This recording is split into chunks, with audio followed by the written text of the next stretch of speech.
Party या हमारा classmate किसी कारणवश बेहोश हो जाता है, ठीक है, तो सबसे पहले क्या करना है, उसका कॉन्शियसनेस चेक करना है। वो किस तरह से अभी आप देखना सामने डेमोन्स्ट्रेशन के माध्यम से।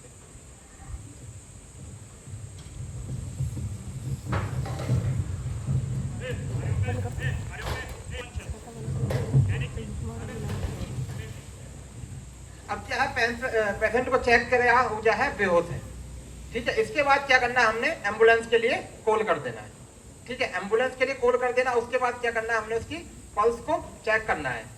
पल्स कौन सी चेक करनी है, कैरोटिड पल्स। सभी अपने हाथ लगा के देखें, आपके गर्दन के दोनों तरफ आपको बीप बीप की आवाज आ रही है। इसको इसलिए चेक करते हैं कि हमारे हार्ट की क्या है, सबसे नजदीक होती है और सबसे लास्ट में क्या है हमारी, यही बंद होती है। तो प्लस को चेक करते हैं 10 सेकंड तक। चेक करने पर पाया कि प्लस एब्सेंट, पल्स आपकी एब्सेंट है। उसके बाद क्या करना है, यानी कि उसका जो है हार्ट है वो पंप नहीं करना है, कर रहा है, तो उसको क्या देना हमने, सीपीआर। सबसे पहले क्या करना है, जो उसके ऊपर के चेस्ट के ऊपर जो क्लॉथ है उसको क्या रिमूव करना है। लेकिन इसमें अगर कोई विक्टिम महिला है या गर्ल्स है, क्या उसकी प्राइवेसी का ध्यान रखना है, ठीक है। इस तरह से करने के बाद सबसे पहले क्या करना है, हार्ट को लोकेट करना है। आपकी जानकारी के लिए बता दूं, कभी भी सीपीआर का प्रैक्टिकल लाइव विक्टिम पे नहीं करना है, ठीक है, उसका हमेशा ध्यान रखना है। इसलिए हमारे पास क्या है, मैनीक्वीन। मैनीक्वीन में हम इसका डेमोन्स्ट्रेशन करके आपको दिखाएंगे। ये जो है आपकी जो बीच वाली आपकी हड्डी है, इसको बोलते हैं स्टेर्नम, ठीक है। और नीचे है आपका G5 प्रोसेस जो डीप है नीचे की तरफ। इसके ऊपर क्या है, 2 फिंगर रखनी है,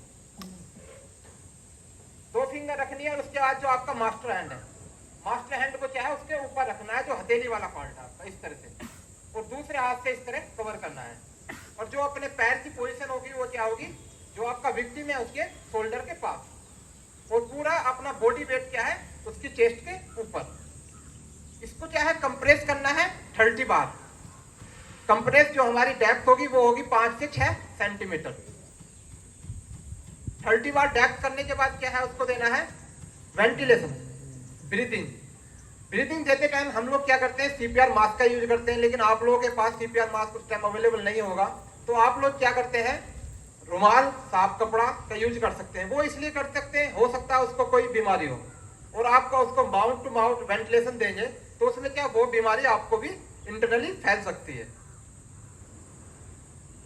सबसे पहले सांस देने से पहले, ब्रीथ देने से पहले क्या करना है, अपने जो लंग्स में क्या है, फुल्ली अपनी सांस को भर लेना है। इस तरह से भरने के बाद क्या है, नोज को क्या है, पिंच करना है। नोज को पिंच इसलिए करना है, अगर आप माउथ टू माउथ वेंटिलेशन देंगे तो जो एयर आप उसको दे रहे हैं वो क्या है, नोज के रास्ते कुछ बाहर आ जाएगी। इसलिए क्या है, नोज को पिंच करना है और हमने क्या पूरी इफेक्टिव उसको वेंटिलेशन देना है। इस तरह से क्या, उसको 2 बार वेंटिलेशन देना है। इसके बाद नेक्स्ट वही आपका सर्कल 30 बार क्या है, नेक्स्ट कंप्रेस करना है। ये पूरा सर्कल होगा 5 बार, ठीक है। 30 बार कंप्रेस करने के बाद 5 बार का पूरा सर्कल कंप्लीट करने के बाद फिर क्या है, हमें दोबारा से क्या है, पल्स को चेक करना है कि पल्स प्रेजेंट है या एब्सेंट। पल्स चेक करी, अगर पल्स एब्सेंट है तो कंटिन्यू क्या है, हमने सीपीआर देना है जब तक हमने एम्बुलेंस को जो कॉल किया है, एम्बुलेंस जब तक ना आ जाए तब तक हमने उसको सीपीआर देते रहना। अगर इस बीच में पल्स आपकी प्रेजेंट हो जाए तो आप उसको फिर सीपीआर वहीं पे रोक देना। आपकी जानकारी के लिए बता दूं, हमारी लास्ट ईयर एक टीम सेवन सैंडियर बठिंडा से गई थी टोनिंग केस में जो चला हुआ था। तो उस टाइम क्या काफी भयंकर डिजास्टर चला हुआ था। तो हमारी बोट के मतलब कुछ लड़के गए हुए थे, तो उसमें क्या उन्होंने एक विक्टिम को निकाला था पानी से। तो उसकी क्या पल्स क्या एब्सेंट थी, लगभग कितना है कि हार्डली 15 से 20 मिनट हो गए होंगे।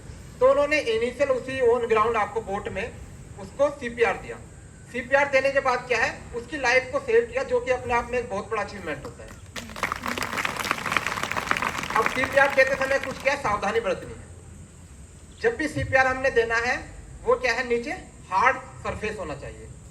ऐसा कि आप सॉफ्ट गद्दे पे या बेड पे या चेयर पे इस तरह से सीपीआर नहीं देना है, ठीक है बच्चों। अच्छा, मैं आप 2 बच्चों को बुलाना चाहूंगा जो अभी आपको बताया, एक बार आप प्रैक्टिकल करके देखें, ठीक है बच्चों। 2 बच्चे आ जाइए।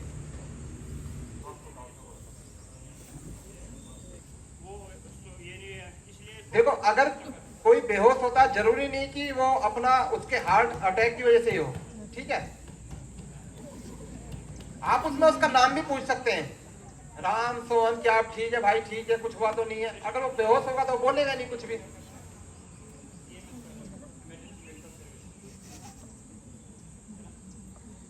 उसके बाद क्या है, जो पल्स मैंने कैरोटिड पल्स बताई थी उसको क्या है चेक करना है।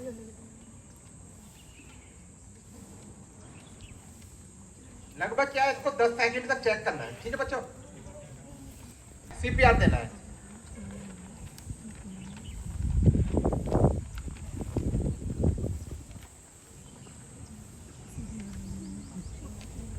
अभी देखा आप लोगों ने, नियरेस्ट ही बैठे देख भी रहे थे, लेकिन चीजें क्या है देखने से इतनी क्लियर नहीं होती है। जब आके ग्राउंड में आप उसको करेंगे ना प्रैक्टिकल, तो चीजें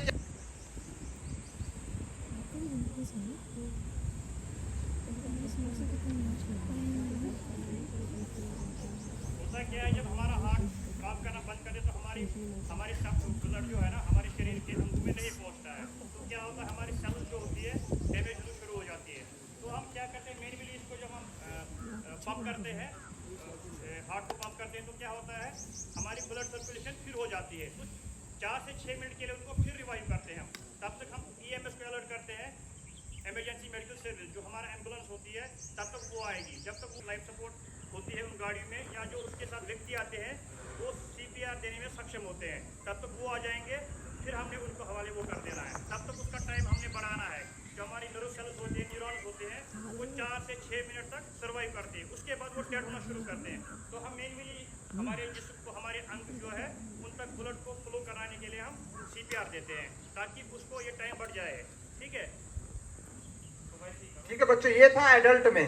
इसका एक दूसरा पार्ट है जो रुमाल को भी ऐसे नहीं लगाना कि 2-4 तह बना दिया। अगर तह ज़्यादा बनाओगे तो हमारी जो हम वेंटिलेशन दे रहे हैं, आर्टिफिशियल वेंटिलेशन जो हम दे रहे हैं, वो उसके फेफड़ों में नहीं जाएगा।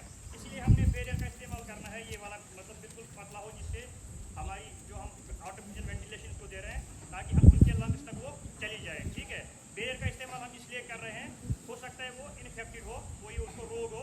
हम किस तरह देते हैं, अमूमन क्या है बच्चों में बहुत कम केसेस होते हैं हार्ट अटैक के, लेकिन कभी कभी आपने देखा होगा